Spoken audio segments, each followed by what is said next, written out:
Okay, it's the final speaker. We can do it, you guys.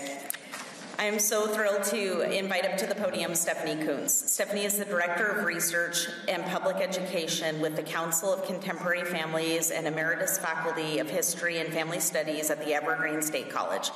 She currently serves as an advisor to MTV for its anti-bias campaign.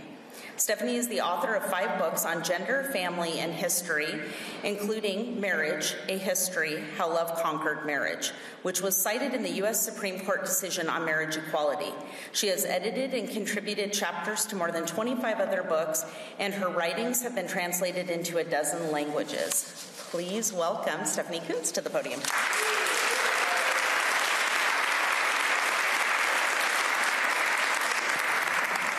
Well, thank you, not for welcoming me, but for being here to welcome each other in this important celebration. You know, there are so many reasons to celebrate, but one of them I think that's really important to just touch on as we end up this session is the fact that this change in support for same-sex marriage was probably the most decisive and rapid turnaround that I know of as a historian. In 1988, 11.6% of Americans supported same-sex marriage. In June, it just hit 71%. And there are many things that explain this rapid transformation. Of course, the tireless activism of the dedicated proponents, many of whom we're here to honor today, the success of the civil rights and feminist movements in convincing people that equal rights shouldn't be denied on the basis of race or religion or ethnicity or gender, which of course raised the question of, well, why should it be denied on the basis of sexuality?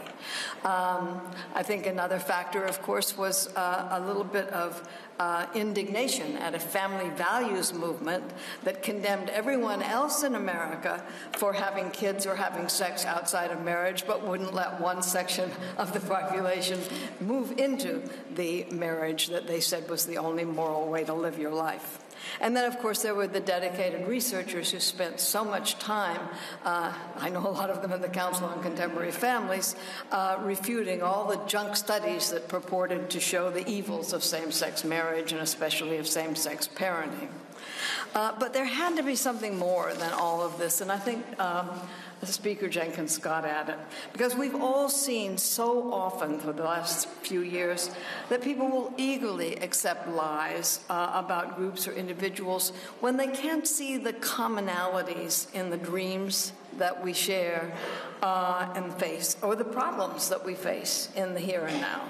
And that is why I think Speaker Jenkins was so important to stress the fact that the biggest factor in changing hearts and minds was just the courage of ordinary individuals, not just the activists, just people who were willing to come out to their families, their friends and co-workers, risking rejection, but also helping Americans put a human face on a social cause, and to recognize that we have experiences, capabilities, and dreams and problems in common. And it's really interesting. We can actually chart it. Every time there was a surge in people disclosing, there was an echoing surge in support for gay rights. Now, it also helped that activists were able to refute the opposition's false claim that recognition of same-sex marriage is a zero-sum game, that respecting the marriages of same-sex couples would somehow lead to disrespecting the marriages of different-sex couples.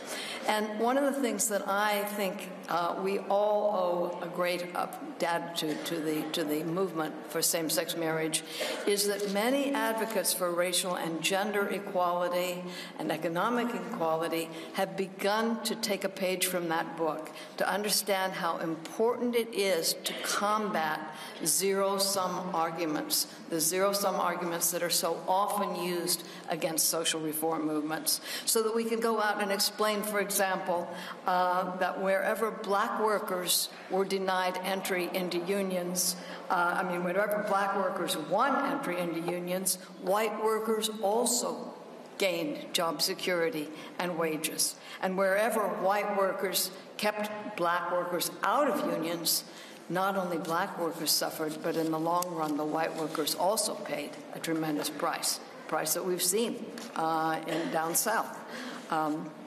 Or the fact that as women have joined the workforce, men have also won access to parental leave and recognition for their parental status. So extending rights to one group can actually increase the rights of all. And that's why I think acceptance of the same-sex marriage is not just a victory for the gay and lesbian and trans individuals who want the rights and the respect that is attached to marriage in our society. It's also for those who don't. Studies, for example, of states that legalize same-sex unions at different times show that in every case that legalization led to improvement in the mental health of relatives and children of same-sex individuals or couples, whatever the youth's own or the relatives' own sexual orientation or marriage intentions. But the benefits of marriage, of same-sex marriage, are not even confined to people in the gay, lesbian, bisexual, trans, intersex community. They are the acceptance and the visibility of same-sex marriage is also, or at least it can be, a boon to heterosexual couples, to different sex couples. Because one of the, I'm a historian of marriage, and one of the biggest sources of conflict in marriage, heterosexual marriages today, different sex marriages, stems from heterosexual traditions that we have inherited over the past 150 years, especially the 19th century view of marriage as a union of opposites, of each partner specializing in a set of physical skills, practical skills, and psychological skills that the other partner supposedly lacks. It turns out that that kind of specialization has become a major predictor of marital dissatisfaction and divorce among different sex couples today. So in addition to celebrating the fact that same-sex couples have the right to marry, I think we should also be here to celebrate the fact that different sex couples now have the chance to see what a marriage can be like when two people don't.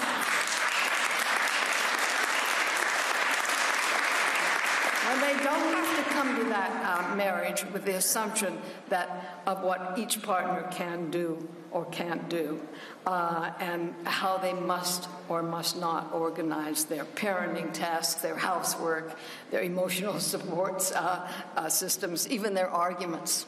This is something that we find that different sex couples really have had to learn and are getting to learn from same-sex couples. So that's why I'd like to just end today by saying to the same-sex couples and individuals in this audience, speaking as part of a heterosexual couples, that we didn't come here today to ask for any thanks for whatever small support we've been able to give to this movement. We came to thank you for expanding our understanding of our personal and marital options, and I hope all of America soon gets to recognize what we've learned and gained from that. Thank you very much.